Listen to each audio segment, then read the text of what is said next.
Inner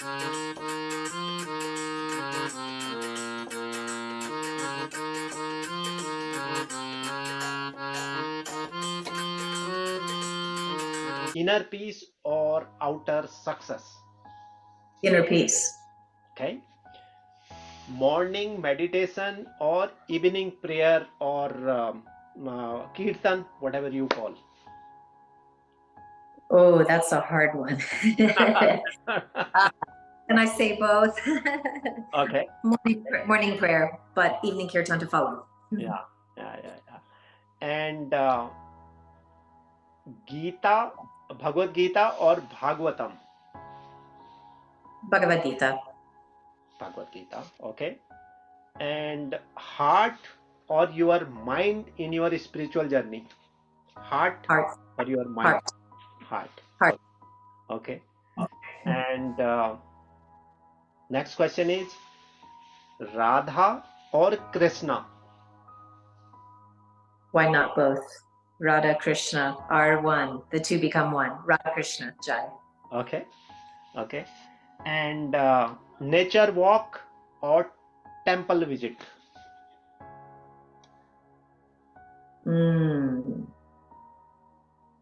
Nature walk, because the temple is within and the temple is all around. Okay. Any favorite Indian dish which you like? Because you said you visit India 2-3 times, so any specific Indian dish you like? I am very simple, so just dal and rice. I'm a very simple girl. Dal rice. Okay. Yes. Okay. Then you visit sometime Norway. I will prepare myself dal rice for you. I appreciate it. Hare Krishna. I will take. Yeah. Thank you. Yeah. And India, Brindavan or your USA? Vrindavan. Okay. Right. Then keep in mind you are in US. People should not feel offended. Sure, yes. So I was born in St. Louis, Missouri, in the USA. And my home life was very challenging. My mother was married several times, and there was a lot of divorce. There was actually some trauma, abuse, and so forth, which led me into drugs and alcohol. And so I had a very challenging childhood and teenage life. Yes. Yeah. And so my next question is, in Western world, how do your friend, your relative, and the people around you look at this? Like you use tilak, right? And maybe you are using the kanthi mala, and that things how the people look at in the Western world. Question is, how I know that? What noticeable changes have you experienced in your life after walking the path of Krishna conscious? Hello, dear viewers. Welcome back to our channel Spiritual Talk by TT. I am truly honored to be here today, addressing all of you and engaging in this meaningful spiritual discussion. Joining us today is Susan Tutino, a guiding light of healing and wisdom. With a master degree in counseling, psychology, and dance movement therapy, Susan's journey is a fusion of spirituality and service. Founder of Strawberry Filled Yoga, she turned her home into an ashram. She also shares her knowledge, co-teaching the history of yoga at Western Kentucky University. Welcome, Susan, to our spiritual dialogue. Hare Krishna. Hare Krishna, Prabhu. Thank you so much for having me today. I'm so happy to be here. Thank you so much. So straight away, I would like to ask my first question, which is, as usual, I usually ask, can you just tell me about your childhood, your education, your family background, your upbringing, so that people can relate, those who want to walk this path? Sure, yes. So I was born in St. Louis, Missouri, in the USA. And my home life was very challenging. My mother was married several times, and there was a lot of divorce. There was actually some trauma, abuse, and so forth, which led me into drugs and alcohol. And so I had a very challenging childhood and teenage life. And as far as moving out of that, I know now that Krishna was always with me. Okay. Yes. Okay. And then anything else about, so that was my childhood, very difficult. And then what was the next part? Yeah, next Education. part, educations and yeah, family background I understood now. So it was little disturbing for you, and really that is a very your transformation of your life. I can see now from where to where you reach. So it is a great, remarkable journey, Susan.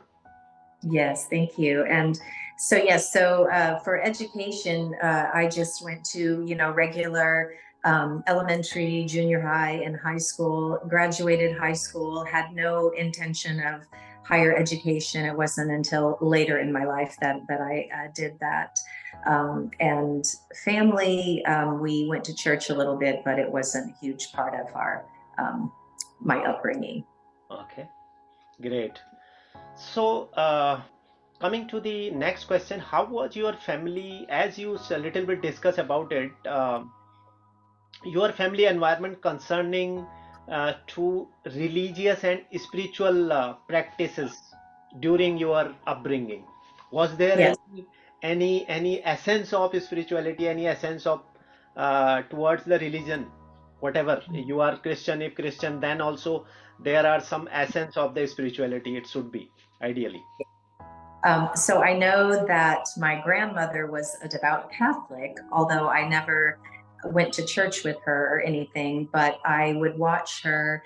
She would always take me into her backyard. She had a beautiful Mother Mary statue, and she would always take me by the hand and walk me there and say, let's say a prayer to the Mother Mary. And then, as far as my own personal family, we occasionally would attend a Methodist church, but it was hit or miss, a lot of times just on special holidays. And there was a Bible that was on the coffee table sometimes, but we didn't really read it. It was more sort Okay. of like, Yeah. that's like the good stuff is in there and it's maybe going to remind us, but that was pretty much it. Not a lot of guidance in that area, really. Yeah. Okay. Okay. So, as you said that you have faced a very difficult time. You are that. What was the age during that time when you and start taking drug and that kind of stuff? So, what was your age and how you come out of that? Yes. So the reason, that all started, so my trauma was actually from age 8 to 14. Oh, And as a result of that, from 13 is when I started taking drugs and alcohol to cope with this pain that was happening in my home that I felt like I couldn't tell anyone about. So that happened when I was 13, and it just kept progressing. And I would eventually have a little time off, but I would always come back, and I didn't understand. I maybe had some addiction problems.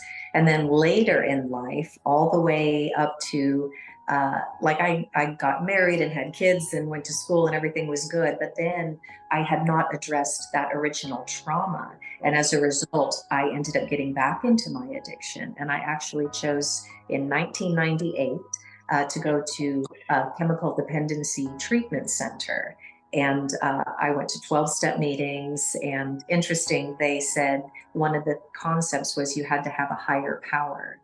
And I remember feeling afraid, thinking, oh no, this isn't going to work for me, because at that time I didn't have Krishna in my life. I didn't know Krishna and I didn't know God. I felt that with all my history that I had somehow been forgotten or left behind, or my, you know what I mean, or God, Krishna had turned their back on me. I didn't know about Krishna yet. And so I was very afraid that it wouldn't work, but I just decided I had to change my life. I wanted to change my life, and I was willing to do whatever it would take. So if they said I needed a higher power, and so I did. So I just started trusting nature. And I said that, the sun and the moon, they are something tangible. They are always there. I can see them, I can feel them, I can count on them. And so that became God to me. And then obviously later I found, Krishna and so forth. But that's so, yes. So I ended up going into treatment, 12-step meetings, and finding God, Krishna. Great, great. Yes. And so So, 25 years, no drugs. okay, great, great. And really, so that is because a person who lives the normal life, I mean, everything is okay. I mean, parents is okay, relationship is good, and you have a good spiritual environment. So that is a very usual if you are getting it, but you think about your journey. It's really a very hard time you have seen, and after that to walking this path and reaching in this level, really remarkable. And I have another interview I did from US, and she's now in Haridwar, sorry, Rishikesh. Her name is Sadhvi Bhagwati. I don't know if you heard about her. And she is a renowned spiritual leader nowadays, and her journey also is the similar. In childhood, lot of trauma, and then drug addictions, and struggle with the almost life threatening disease bulimia. And Oh, after yes, that she came out and started the devotional journey, and then today she's in a different level. So yes. that's how basically. And And to, yeah. and just also too, if I may, also to compare to that or identify with that. So I too had an eating disorder that I had to do therapy on as well. Oh, So yeah, yeah, that's yeah. all And a healing journey. yeah, Yeah, and yeah. she has written a book named Hollywood to Himalaya, and she detailed everything, how the situation happened, what she did, how she took the decision. So I always recommend my viewers to read that book, because those who Yes, are struggling in their life, read this kind of literature, which will gives the motivation. Anyway, absolutely. I am moving to my next questions, which is related to the Krishna devotion. So Mhm. when did you start Krishna Bhakti journey? And I know that this is one of the reason might be you were looking the devotional path, but was there any other things, motivational things, which leads you to walk this spiritual journey or this Krishna Bhakti devotional path? So I think that I've always sort of had a thirst or a hunger in my soul for something, but I didn't know what it was. And I'd look for other things outside of me to fill it. But I didn't know that there was something that's already there, right? And Yeah. it just needed to be discovered and found. And so actually for me, what started was I discovered a Jiva Mukti yoga book. David Life and Sharon Gannon, who created that brand of yoga. And they had various tenets about, ahimsa, non-harm, reading sacred literature, yoga, the nada of sound, and chanting. And I just found myself very drawn to that. It was very different from what was being offered in this little town that Yeah. yoga-wise I live in. And so point being is that led me to find a teacher that practiced, on the harmonium and chanted, and I connected with him. He lives in upstate New York. His name is John Smritic, Mhm. and he actually is a Jivamukti teacher. And he started taking pilgrimages to India. And I've been very, very blessed that I got to go with him. And so in 2016 was my first time. And that's when I was exposed essentially to the whole world of Krishna. We went to, Rishikesh, but also Vrindavan. Okay. And yes, and so we stayed, at the ashram there, Srila Prabhupada's ashram, the MVT, right there by the temple, and so that introduced me to the movement and to the Srila Prabhupada Bhagavad Gita, and from there my interest just peaked, and then I just started diving in. Okay. Which year you said? 2016. 2016, and then 2018 and 2020 are the three pilgrimages that I've been blessed to go. Okay. Okay. Great. Great. Great. So, my next question is what noticeable changes have you experienced in your life after walking the path of Krishna conscious? I think that I have more faith that I will be led on the right path instead of living in fear and uncertainty.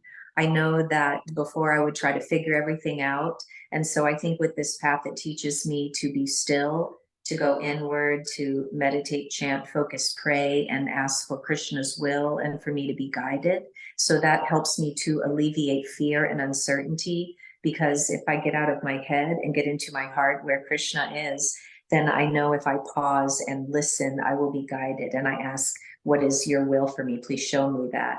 And so I think less fear, less uncertainty, more trust, more faith, Mm. which in turn allows me to have more courage as I move through my day. Yeah, Also, great. more peace of mind and more focus and more belief in myself Yeah. because I know Krishna is guiding me. Yeah, absolutely. So I think that is the biggest point. Whoever seeks the devotion, he get the inner motivations. And second, you use the word.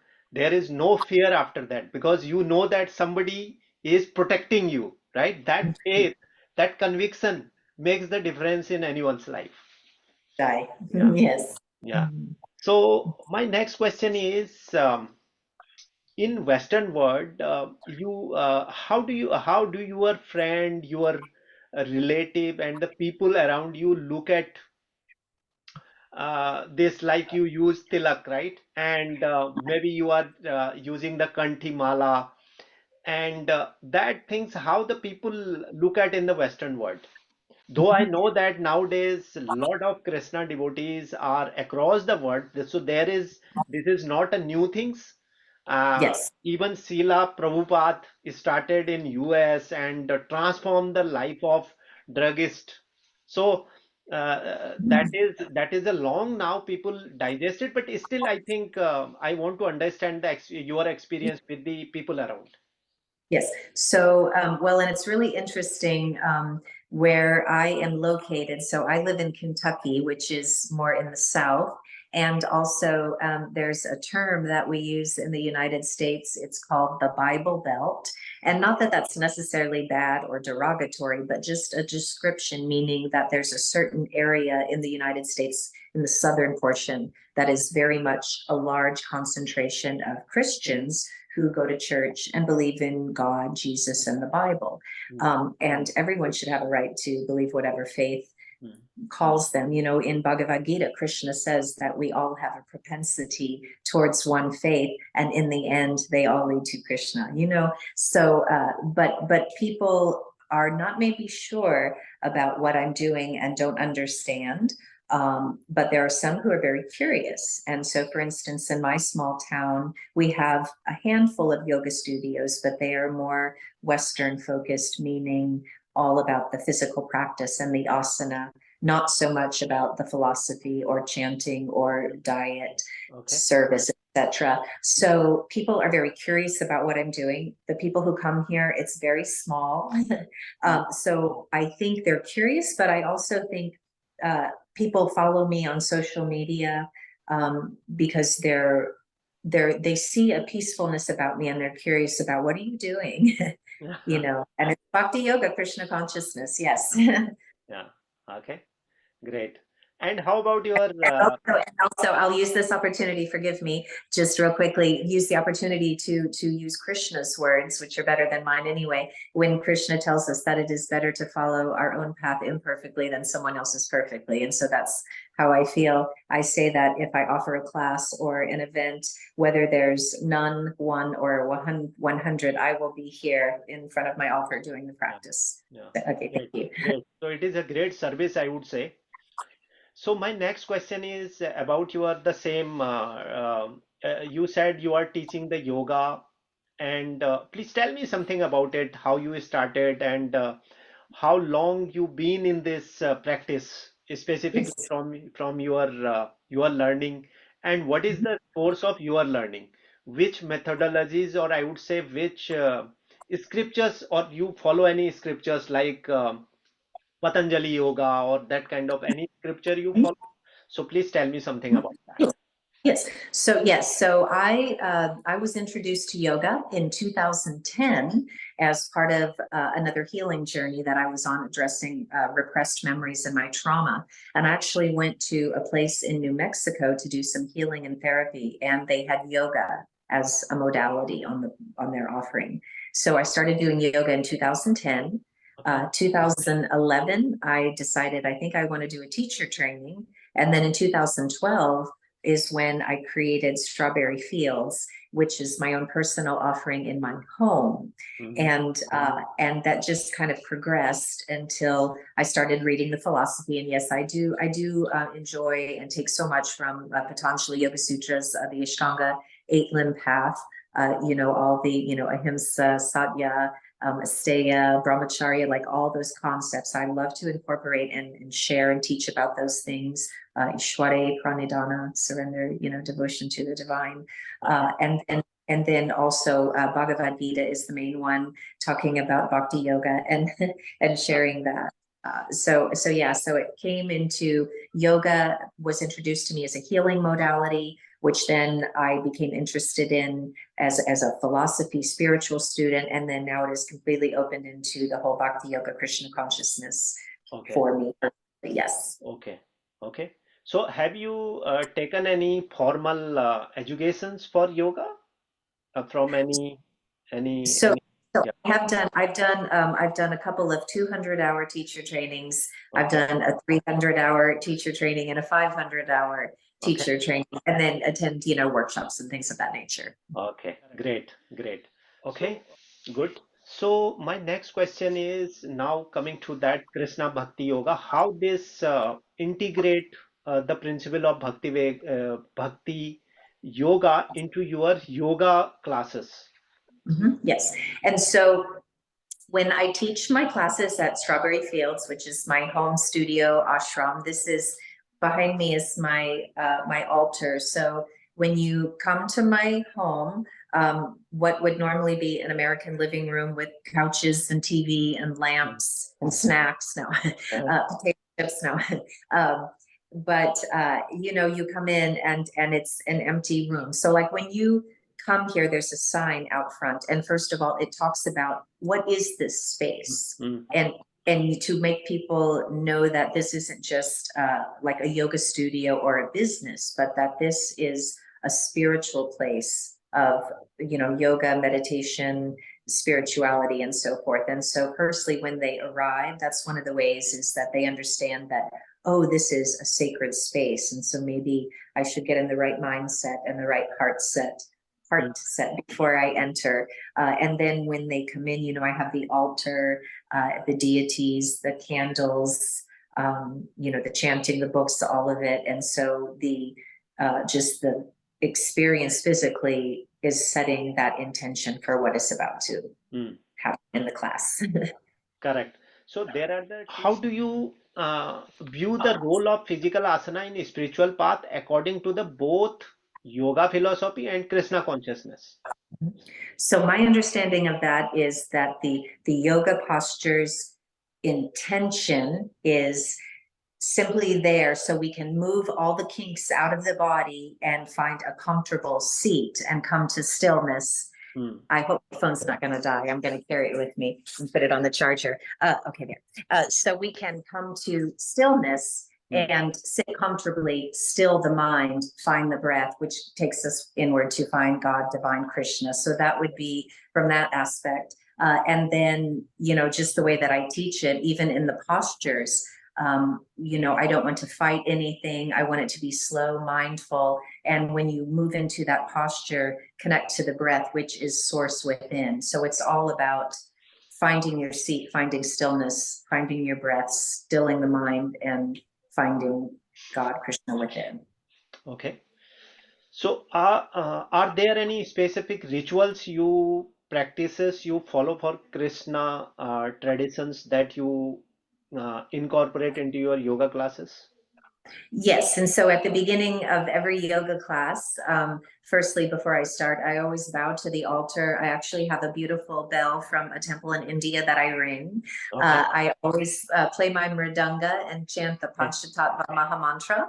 Okay. And I usually have some type of a book, sometimes Bhagavad Gita, but just sometimes just a general book.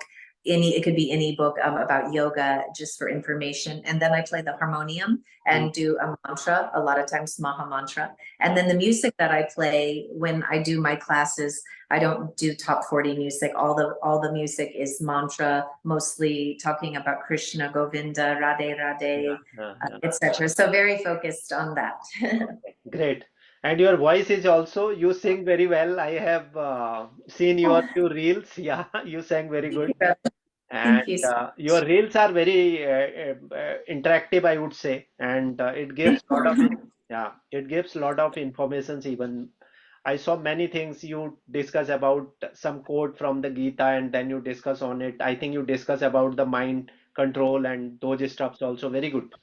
So Thank you. yeah, great. So keep doing that good job for Thank the others. Actually, whatever you are doing, it's really great. So in Krishna consciousness, we give too much importance to the chanting, right? you. And Harinam, chanting, and even all the spiritual followers says that in this age, Hallelujah. we Chanting. should, yeah, Anyway. Yes. so we should chant, and chant is the only thing which give you the everything, your well-being, your if you want to seek the God, if you want to seek the in Hindi we call that if you want to अगर आपको भगवत प्राप्त करना है, so that everything mantra is the only name, chanting name is the only thing which you can do lot of things. So how do you feel that yoga and Krishna devotions, this chanting helps? Yes. So I will sometimes just host a specific night where I'll say Japamala, because I know sometimes people have trouble finding the time or doing it on their own. And so just to encourage them, I'll say, Friday night or Monday night, 6 o'clock to 7 o'clock, Japamala meditation. So Yeah. I help the students to find the time to do it. And we come here and we do it together. Also, the chanting mantra, I always do that before my practice and typically after my classes. And then on Wednesday evenings, every Wednesday at 6 o'clock, I do a mantra music meditation. And we just, for an hour, we chant with the harmonium and the mridanga. And then I always tell, the students and the people that come here that the mantra is the medicine. And, if you have trouble going to sleep, chant the mantra, just keep chanting the mantra and you will eventually go to sleep. And when you are nervous or afraid, chant the mantra. It will give you strength and courage and focus. When you think you can't go on, chant the mantra. Just like they say, in celebration, in grief, in fear, in sadness, in joy, chant the mantra. And so that's just, everybody knows, just chant the mantra. Yeah, Driving, chant the mantra. yeah, yeah. Yes. So you also, how many round that mala you do? 16? 16, yes. Okay. And Yes. my another practical question on it, when you do this chanting uh, in 16 round is almost, I would say it will take, I think, 2.5 hours, Yes. So right? yeah, and so I will split mine up. I will split mine up. I don't sit for 2 hours. I will probably do anywhere from 30 minutes to an hour Mm, just due to my schedule. mm, But I do incorporate it in my daily practice. Yes. mm. I'm not the perfect devotee and sits for 2 hours, but I do 30 minutes to an hour at a time to make sure I can fit it all in. Okay. Yes. And my question And is, as Krishna says, no effort is wasted on this yeah, path. yeah, yeah, absolutely. So Jack. you can do, Krishna says that you can do whatever you are doing, that time also you can chant, right? Uh, Yes. so there is no any boundaries, and you sit temple, do, and some specific posture. So that is, I think, that is the best part of Gita learning. So my Yeah. question is, how do you concentrate? So that concentration is the problem while you are chanting, right? You will see if you look, if you understand the analogy of mind, it has almost more than 30 to 40,000 thoughts at a time everyone's mind, right? At a time, every moment. So that much thoughts comes while you chanting, you will see that lot of other thoughts are coming towards you, and you Yes, little bit you are just chanting, but your mind is not with your chanting. So how yes, you, since yes. you are So, doing yoga and you inner engineering, so I'm asking this practical question: how yes. how do put focus on that chanting, particularly Yes. with that? So that question reminds me of when in the Gita that Arjuna tells Krishna that the mind is more obstinate and difficult to control than the wind. Yes, and that is our mind sometimes in chanting. So for me, how I do is that I literally visualize. I visualize the most beautiful image of Krishna, Oh, and yes, and I also try to think sometimes how the mind wanders, and then I'll say, don't think about other things. This is your time to spend with Krishna. So don't think of it as, oh, I have to do my rounds, oh, I have to do my meditation as a chore, but rather look at it as like, oh, I have an opportunity for just me to spend time with Krishna. So when I look at it in that way, that I'm increasing and encouraging this relationship, we approach it differently, and it's a little more uplifting and enlightening instead of a chore, so we feel elevated. Yes. yeah. But also that's what I do when I chant the mantra. I like bring my focus, to here between my eyebrows, and I close my eyes and envision the most beautiful image of Krishna. And sometimes if I see the whole image, and then sometimes I will start even at the lotus feet, to even if I have to focus more, if the whole image is too much, be more detailed, focus even closer, and go in and start at the lotus feet, and then just slowly, in that way.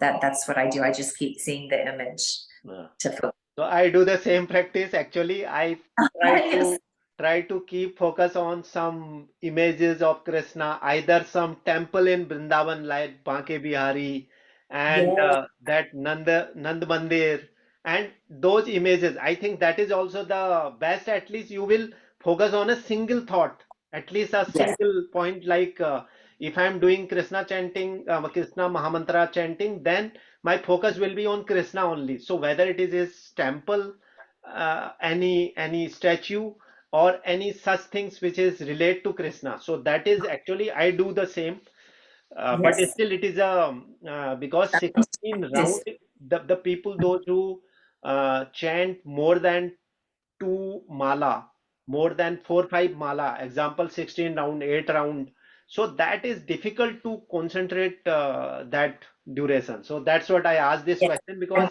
yes, and many. sometimes. Oh, I was just going to say, and excuse me. And sometimes when I am having the difficulty, rather than fight it, I will surrender it, because think about what we push away keeps coming back. Like Carl Jung says, that which we resist persists, sometimes even stronger. So instead of like fighting it and really trying to see it, sometimes I will do like the Tritaka practice, where I always sit in front of my altar, but I will open my eyes and I'll take that moment and find the deity or the picture, and just even to look at that for a while and do it with Tritaka meditation until I can come back inward. Yes. So you are saying you chant with the open eyes mostly, Most of or the time, no, I mostly do it with my eyes closed, but what I'm close eye, saying close eye? in, Okay, in regard to what you just shared, when I'm struggling and if I okay, can't, yeah, yes, understood. always with eyes closed, yes. But then if I struggle and my mind goes, I'll say, oh, just surrender, and I find the picture, then yes. Yeah. Mhm. Actually, the same thing I do. I don't know how I do the same thing. When I struggle with the closed eye, then I open my eyes and see that Murti, we usually call it Laddu Gopal, in front of Yes, that temple. So I usually focus on his eyes, and that yes, keep me there. So that's yes. how I do. I have Ladu Gopal on my altar as well. Yeah, yeah. Last round, which is basically I call the rapid fire round. It will not take more than 3 4 minutes. Okay. I will ask two things and you choose either one, either both, or either you can leave also. Okay. So my Mhm. yeah. So my first question for that rapid fire round is inner peace or outer success. Inner peace. Okay. Morning meditation or evening prayer or kirtan, whatever you call. Oh, that's a hard one. Can I say both? Okay. Morning prayer, but evening kirtan to follow. Yeah. Yeah. And Gita, Bhagavad Gita or Bhagavatam? Bhagavad Gita. Bhagavad Gita. Okay. And heart or your mind in your spiritual journey? Heart Heart. or your mind? Heart. Heart. Heart. Okay. And next question is Radha or Krishna? Why not both? Radha Krishna are one. The two become one. Radha Krishna Jai.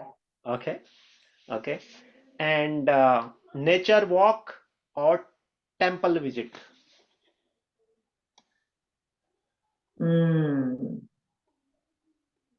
Nature walk, because the temple is within and the temple is all around.